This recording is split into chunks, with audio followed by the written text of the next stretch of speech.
E aí pessoal, bora por mais uma leituras da semana, chegando na quarta semana do ano, e a gente vai ver o que o Azen aqui andou lendo.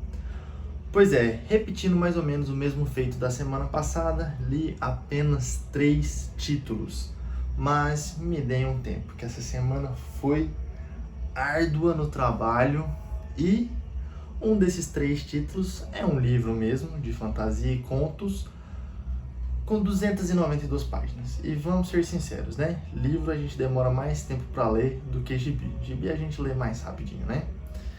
Então, bora lá para continuar no que eu andei lendo. E vamos ver se vocês também andaram lendo isso. E espero que o som esteja bom. Estou tentando fazer o vídeo sem microfone, vamos ver como é que vai sair. Então, beleza. Primeiramente, o livro que eu terminei essa semana também foi um livro que me fez finalizar todos os lançamentos do Pipoca e Nanquim de 2022. Esse é um livro, eu considero como fantasia, mas ele também pode ser categorizado como um livro histórico, né? Porque ele tem um pezinho um pouco mais na realidade do que os outros livros desse mesmo autor que já saíram aqui no Brasil pela editora. A gente está falando de um cara que é um puritano, inglês, com senso de justiça enorme.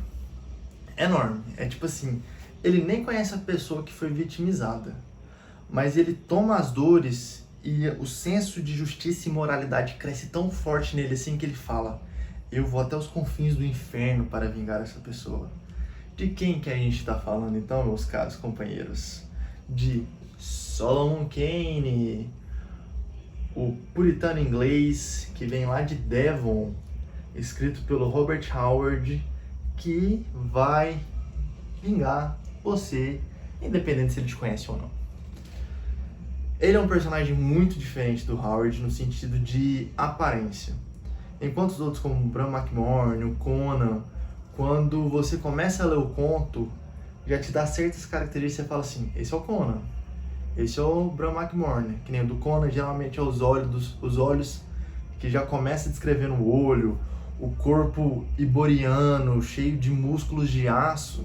O Solomon Kane é diferente. Ele fala de um cara alto, com cabelos escuros, um olhar que você não consegue entender diretamente qual é a cor dos olhos. É um personagem que te dá uma sensação mais sombria, mas de todos ele é o que tem um coração mais puro, se bem que ele é meio violento. Ele também é um personagem muito interessante no sentido das armas que ele usa. Apesar dele ser um homem muito de fé e que não gosta muito de magia, uma das armas que ele ganha ao longo do tempo é o bastão Juju dele, que é o que a gente vê até aqui na capa. Vou tirar essa sobrecapa de acetato, porque eu vou te falar, né? O Pipoca arrebenta na qualidade editorial dos livros do Robert. É fantástico. Então aqui, ó, a gente pode tirar essa capa de acetato aqui, não vai dar nem pra ver direito, mas tá vendo que tem um brilhozinho aqui, né? Esse aqui é a sobrecapa de acetato. Eu tava falando desse bastão aqui, que tem a cabeça entalhada de gato, que dá poderes mágicos pro Solomon Kane quando ele vai enfrentar as bestas ferais e indescritíveis e monstruosidades que vêm das profundezas diretas do inferno para atrapalhar a vida dele. Mas continuando, depois dessa dramatização toda, o Solomon Kane é um personagem que você começa a ler os contos, você sente ele um pouco mais viesado na realidade, mas logo em seguida você pega um conto ou outro que ele enfrenta, por exemplo, uma rainha louca, demoníaca, no interior do coração da África, que segue as vontades de um crânio de magos do passado e tudo mais. Então assim, é um personagem que ele anda meio que ele na linha tênue da realidade com a fantasia. E ele tem esse mesmo que eu falei, essa parte de senso de moralidade muito forte, senso de justiça muito forte. Tanto que quando ele, num dos contos, ele tá indo atrás de uns piratas que mataram a filha de um conhecido dele de muito tempo atrás, e quando ele finalmente consegue surpreender esse vilão, o vilão fica falando assim: ah, mas você não vai me matar dessa forma covarde. E por conta disso, ele, tipo assim, não vai pelo caminho fácil, ele realmente vai pra luta mano a mano, mesmo que ele tava com a vantagem antes, por conta dessa faceta dele de ser muito certinho com tudo que ele faz, sabe? Mas é um personagem incrível. Ele já teve suas aparições em quadrinhos, principalmente teve uma época na Marvel. Inclusive tem um ônibus que saiu lá fora da Marvel, que o pessoal fala que é uma fase muito legal assim, de ver a adaptação do Solomon Kane para quadrinhos. E recentemente, se não me engano, acho que foi a Guerra da Serpente, tem um encontro do Conan com o Solomon Kane e com outros personagens da Marvel. Mas esse não é o ponto do vídeo. O livro do Pipoca, ele contém os contos que tem começo, meio e fim, né? E que saíram na Weird Tales.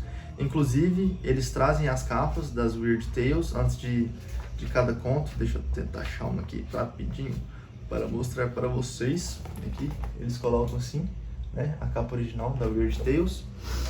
E além disso, contém extras que a gente tem alguns poemas que o Robert fez do personagem, e também a gente tem alguns contos que foram lançados de forma póstuma, e além disso temos trechos de histórias que o Robert nunca chegou a terminar.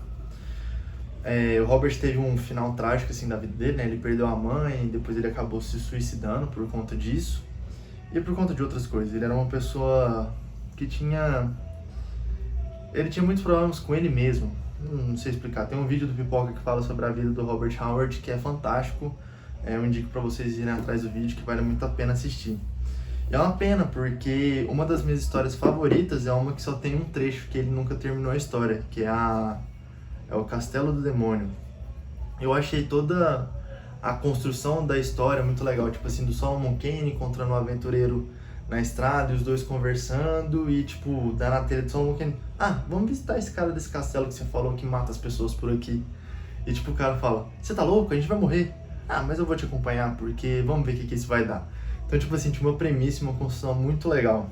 E é isso, não tem muito mais o que dizer sobre o Solomon Kane, além de que ele é esse personagem que pisa entre a realidade e a fantasia, e por conta desse senso de aventura e justiça dele, faz ele caminhar pelo mundo por muitos e muitos anos. E outra coisa, detalhe, é que todas as ilustrações desse livro foram feitas pelo Gary Gianni. E assim, a arte do cara para representar o Solomon Kane é fantástica. Principalmente essa da guarda aqui é muito bonita. Nessa aqui você percebe isso, você tá vendo que ele tá enfrentando pessoas reais, mas aí a gente tem aqui tipo um macaco gigantesco, aí tem um espectro, tem tipo os bichos alados. E são assim, é isso, é um personagem muito diferente e ao mesmo tempo é um personagem muito howardiano, né? Eu sou meio ruim para inventar essas coisas na hora de falar. É bom. Eu li esse, inclusive, esse foi o livro do Robert Howard que eu li mais rápido, se comparando com os do Conan e com o do Bram McMurray. Acho que foi porque eu achei a leitura mais fluida, achei mais ao ponto, assim como o Solomon Kane as histórias dele são bem ao ponto. O Solomon Kane é um personagem muito ao ponto mesmo, ele vai pra fazer o que ele acha que ele tem que fazer e ele faz. Acabou. Não importa como ele tem que fazer. E se vocês que já têm todos os outros livros do Robert Irving Howard e ainda não pegou Solomon Kane, pegue antes de esgotar, tá? Porque provavelmente é um livro que não volta nessa tiragem com capa de acetato. Então, se vocês têm todos e querem ter todos com sobrecapa de acetato, vai atrás agora. Do Conan já esquece, porque você não vai achar. Se você não tem do Conan, fica esperando aí sair a segunda edição dos livros que o pessoal do Pipoca lançou, que o Pipoca anunciou, entre aspas, no vídeo da pré-venda que eles fizeram recentemente, que vai sair num box, capa cartão e tudo mais. Mas se vocês querem ter a coleção com a sobrecapa de acetato, vai atrás agora. Não deixe de perder. Vou deixar os links aí na descrição do que ainda tiver. E vai atrás, porque é uma puta coleção.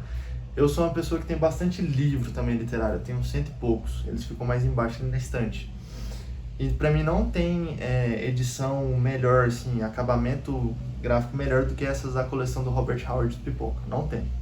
Não tem mesmo. Desculpa a todos os outros editores, a coleção do Stephen King é bacana e tudo mais, mas do Robert Howard não tem acabamento melhor que esse pra mim aqui no Brasil. Agora indo pra segunda história, que a gente vai dar uma virada de 180 gigantesca, né? A gente vai passar de uma história de aventura, de ação, fantasia, misturado com misticismo, fantasia, terror e tudo mais, para um slice of life, para cenas do cotidiano. E essa é uma autora que a gente já viu aqui no Brasil, com A Obsolescência Programada de Nossos Sentimentos, lançado pelo Pipoque Nanquim. A gente já viu ela também em Dias de Areia, que saiu pela Nemo. E então, quem seria essa autora? Faltou só uma editora para falar, que ela já saiu aqui no Brasil. Sim, estou falando da Aimee DeYoung, lançando Táxi, Histórias Passageiras, que saiu aqui no Brasil pela Conrad. Eu tive o prazer enorme de conhecer ela lá na CCXP, e foi lá que eu peguei inclusive o Táxi. Eu tinha levado só o Obsolescência Programada de Nossos Sentimentos. E assim, vou contar antes de eu falar sobre o Táxi, que eu achei engraçado é que na fila da Aimee DeYoung, o pessoal da assistência lá da CCXP tava assim, olha, vocês escolhem um para ela fazer um desenhozinho e os outros ela só vai assinar. Ela tava assinando todos que você tava levando. Então, tipo assim, eu não tava entendendo por que eles estavam falando isso. Porque eu levei o Obsolescência Programada de Nossos Sentimentos, peguei o Táxi e peguei a Sala de Espera da Europa, que é o outro lançamento da Conrad dela. E ela desenhou em todos. Então, tipo, pra que tava falando isso? E eu perguntei, eu falei assim, ó, ela pode, em vez disso, fazer um autógrafo no meu caderno de sketch? A mulher falou, não faz isso, porque ela tá só assinando, ela não tá desenhando. Ela desenhou em todos pra todo mundo, e ela, tipo, não fazia o desenho básico, tipo, só uns traços. Ela pegava giz-cera, coloria e tudo mais. Então, assim, tava meio sem comunicação lá. Ou ela tava muito afim de fazer isso pra todo mundo, porque ela é educada, ou não explicaram direito pra ela como é que tava acontecendo as coisas. No gibi veio esse postalzinho aqui, bem bacana, bem bonitinho. E esse aqui é o autógrafo que ela fez pra mim nesse gibi. Ai meu Deus. Depois eu vou tentar postar lá no Instagram a foto dos outros. Então, como eu tava falando, esse aqui são cenas do cotidiano. Então aqui a gente pega 4 momentos da vida dela em que ela tá fazendo viagens de táxi em 4 cidades diferentes: Los Angeles, Jacarta, Paris e Washington. Em cada uma dessas são em anos diferentes, assim, até tem uma distância de ano bem grande um para o outro. Então são momentos da vida dela em que ela tinha uma maturidade diferente, um jeito de pensar diferente, e também as reações dos taxistas eram diferentes. O primeiro você fica com raiva junto com ela, porque o taxista parece uma pessoa muito fechada, mas ao longo do tempo, tipo assim, com o passar dos capítulos que vai mostrando, ele vai desabrochando e vai conversando com ela. E tipo assim, o de Jacarta, por exemplo, Jacarta eu esqueci de qual país que é. Deixa eu confirmar aqui. Jacarta.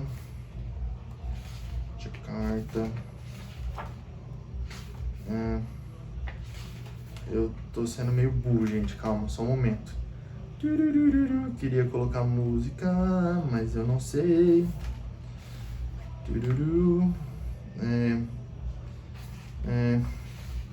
Gente, tô passando vergonha. Ai meu Deus, tô ficando ansioso.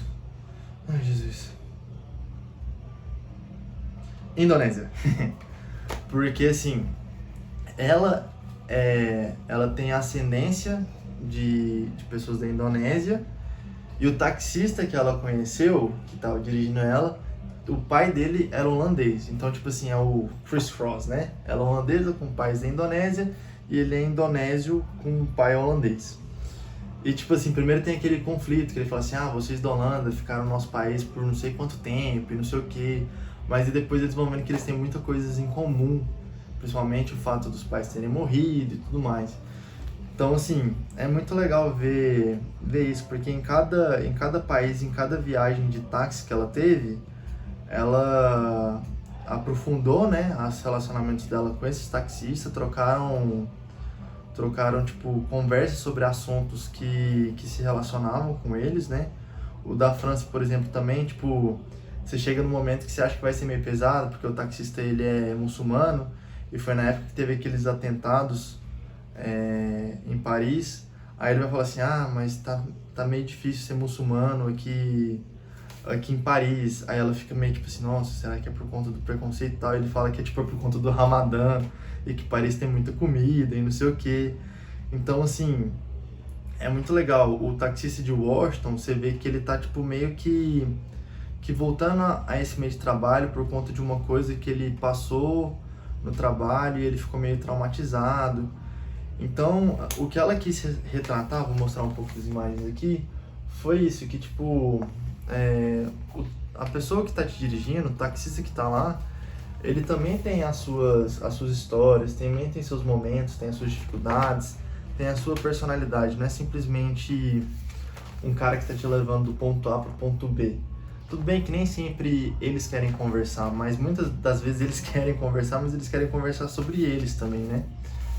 Então, assim, é legal. E mostra também o tanto que ela gostava de se abrir e de conversar com essas pessoas. E tudo bem que esse gibi a gente pode pegar que ele é um pouco anti-Uber, porque até no final, até num dos personagens fala que ele não gosta de Uber, mas no final, assim, o amigo dela fala assim, se quiser a gente pode pedir um Uber da sua casa. Ela falou assim, não, vamos pegar um táxi. Então, assim, é bem... Não é bem anti-Uber, mas assim... não sei explicar o que seria isso, mas é legal. Eu me identifiquei muito com ela, porque independente de Uber ou táxi, quando eu pego, eu sou uma pessoa que conversa muito.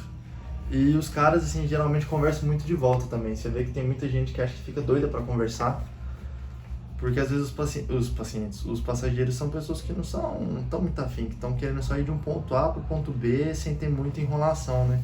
Às vezes os caras estão lá dentro há horas a fio e eles só querem ter alguém pra conversar. Eu acho que isso que ela também tentou trazer nessa história, né? É muito legal. Se vocês tiverem a oportunidade, vão atrás. Eu vou deixar o link aí na descrição, tá? E a arte dela é uma arte calorosa, é uma arte que te abraça, é uma arte que te emociona. O Obsolescência, por exemplo, é uma história que com os traços dela fez com que eu sentisse a emoção do gibi muito mais que se tivesse sido desenho de outra pessoa, eu acho. Eu até falei isso pra ela nessa CSP, eu falei assim, olha, no Obsolescência Programada eu chorei. Ela falou assim, desculpa, não era tanta intenção, mas eu entendo. Então, assim, é uma arte calorosa, é um gibi pra você ler numa tarde chuvosa, que é bem rapidinho de ler, são 96 páginas, e é bem gostoso, assim, abraça a alma mesmo, é um gibi bem humano, assim por dizer. É isso. E espero que venham mais coisas da Emily Young aí no Brasil, porque vale a pena. E ela é uma autora, assim, que tá em ascensão, assim, pelo que eu entendi nesses últimos tempos. Então vai ser interessante ver esse amadurecimento, esse crescimento dela, né? E na sequência é um mangá de um mangaka que fez a infância de muita gente, principalmente a galera ali dos anos 90.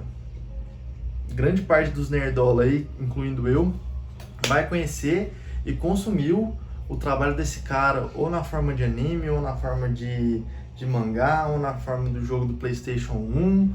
De alguma forma, a galera consumiu o trabalho desse cara. Eu tô falando do Akira Toriyama. Ué, mas então você leu Dragon Ball essa semana? Não li Dragon Ball. Eu finalmente criei a coragem e li criei vergonha na cara, né? E li um dos... Não é spin-off, eu sempre venho com spin-off na cabeça quando eu falo dessa porra, e não é spin-off. Vim ler um dos one-shots do Akira Toriyama que ele fez após terminar Dragon Ball, quando ele mostrou que ele era o bonzão mesmo e não precisava ficar fazendo esse trabalho semanal louco que a indústria japonesa força em cima dos mangakas, e ele podia fazer na liberdade que ele queria. Eu estou falando então de Sandland, esse mangazinho aqui, volume único, que a Conrad já tinha lançado lá nos anos de 2006, e além dos outros one-shots que ela lançou na mesma época. E agora a Panini finalmente, eu acho que a Shueisha deve ter falado assim, Panini, tem muita editora vindo atrás desses outros trabalhos do Toriyama, vocês têm certeza que vocês não querem lançar? Aí a Panini deve falar assim, putz, é melhor nós lançar isso logo, porque senão talvez nós percam. Então é isso, galera, Sandland. Aqui tem tudo, no meu ponto de vista, que a gente viu no Dragon Ball clássico, só que de forma condensada num mangá aqui de suas... Deixa eu ver quantas páginas. De suas... esse aqui é daqueles trem que não tem número de páginas. Acho que deve ser umas 200 e pouco, né? Que geralmente esses volumezinhos assim, esse tanto de página. 216. Então assim, o que a gente tem aqui? Tem muita comédia. tem muitos personagens absurdos, tipo assim, a gente tem os demônios que vivem junto com uma raça que chamava Piche, junto com os humanos. Aí, tipo, tem os humanos que é misturado com partes robóticas. E a gente tem, tipo, os homens nadadores. Quem são os nadadores? Eles são humanos? Eles são alienígenas? Quem são eles? Porque parece que eles não são humanos 100%. E sem falar uma coisa que me cativa muito no Toriyama, é os veículos dele. Eu acho, tipo, muito legal. Você pega uns veículos que não fazem, tipo, sentido na cabeça de como eles funcionariam. Deixa eu achar aqui. Eu acho que é o... Não, é bem antes. É antes, Roberto. Que, tipo, como é que isso aqui funcionaria, esse avião aqui? Não faz sentido. Opa, marcador de página. Então, tipo assim, eu acho muito legal. Toda a parte de desenho da tecnologia do Toriyama eu acho muito divertido. O tanque de guerra dele é muito legal também. E aqui, basicamente, a gente tem a história. Primeiro a gente conhece esses demônios, um grupo de demônios, que roubam um tanto de água para eles, porque eles vivem agora num mundo que é totalmente desértico. E eles roubam água, né, do Império. Só que, tipo, você acha que eles vão ser 100% malvados? Não, eles roubam água, mas eles encontram pessoas que precisam de água no meio do caminho e dão água para essas pessoas. Então você fala assim, ué, então até que esses demônios são bonzinhos. E no desenrolar da história, um xerife vem pedir ajuda para esses demônios, porque ele descobriu, ele pensa que existe alguma forma de conseguir água sem ser pelos preços abusivos do Império. Então parte esse xerife junto com o Beelzebub, que é um dos príncipes do inferno, que aqui retratado pelo Toriyama, ele tipo é um adolescente, um demônio adolescente, junto com o Thief, que é um demônio, que é tipo um demônio ancião. E tipo, você vai ver nessa construção de amizade entre esse núcleo nada convencional, né? E também, tipo assim, no final tem uma reviravolta muito massa. E o jeito que ela se resolve é muito legal e também... E tem também essa crítica, não vou falar que é crítica, mas tipo assim, você vê que às vezes pessoas com muito poder, elas acabam se tornando abusivas não manipuladas, e manipulam as coisas para manter-se no poder. Cara, se você gosta de Dragon Ball, você vai gostar disso, porque é muito bom. Tem tudo Toriyama aqui, condensado. Não sei nem explicar mais. E... tô sem palavras. Buguei. Mas é isso. O one shot aqui, o Sandland do Akira Toriyama, lançado aqui pela Panini. E esse ano começou a sair os volumes do Manga Theater, que vão ser 3, que também é outro... não one shot, mas é outra... são vários one shots que foram lançados pelo Toriyama. E provavelmente vai sair Nekomajin, vai sair os outros que a Conrad lançou. A Panini provavelmente vai trazer o Koa. E vamos ver se tiver mais coisa aí do Toriyama que não saiu pela Conrad, que sai aí também pela Panini. Então é isso, galera. Essas aqui foram as minhas 3 leituras da semana. Sandland, Táxi, Histórias Passageiras e Solomon Kane. O que vocês andaram lendo aí? E com isso a gente mais ou menos encerrou janeiro, né? Tem mais o que? 2 dias aí de janeiro. E... 2 dias não. No dia que esse vídeo está saindo, é o último dia de janeiro. E vamos começar fevereiro. E me digam aí nos comentários o que vocês andaram lendo, o que vocês estão planejando de ler. Se vocês têm alguma sugestão para eu ler. Se vocês têm alguma sugestão de vídeo também. Porque eu terminei o Solomon Kane, eu terminei tudo de 2022 do Pipoque Nankin. Então eu vou fazer um vídeo, esse eu vou fazer, porque eu já falei. Pipoque Nankin é minha editora favorita, eu acompanho os caras de cabo a rabo o ano inteiro. Então eu vou poder lançar o vídeo de top 10, eu vou tentar fazer top 10, são 37 lançamentos do Pipoque de 2022. Então acho que um top 10 eu consigo fazer de melhores do Pipoque Nankin de 2022. E também vou fazer o top 10 leituras de 2022 como um todo, mas aí eu vou excluir o que for Pipoque Nankin. E eu tô ainda pensando se nesse melhores leituras de 2022 eu coloco um mangá. Eu acho que eu vou colocar, mas eu queria fazer um vídeo separado de séries de mangás que eu terminei em 2022, porque acho que dá pra fazer um vídeo à parte. Mas me digam aí o que vocês acham, se essas ideias são fazíveis ou se vocês teriam interesse de assistir. E por favor, Quem não me segue lá no Instagram, por favor, comece a me seguir no Instagram. Quem não é inscrito aqui no canal, por favor, inscreva-se no canal, deixe o joinha, comente, isso é muito importante pra gente aqui. E se você for fazer alguma compra, a gente tem os links gerais aqui na descrição. E eu vou deixar os links direto para esses livros aqui que eu falei no vídeo. Além de coisas relacionadas, tipo, eu coloco os outros do Robert Howard que lançaram e os outros da Emily de Young também. E é isso. Muito obrigado. Se for de manhã que você está vendo esse vídeo, bom dia. Se for de tarde, boa tarde. Se for de noite, boa noite. E até a próxima. Beijão. Tchau, tchau.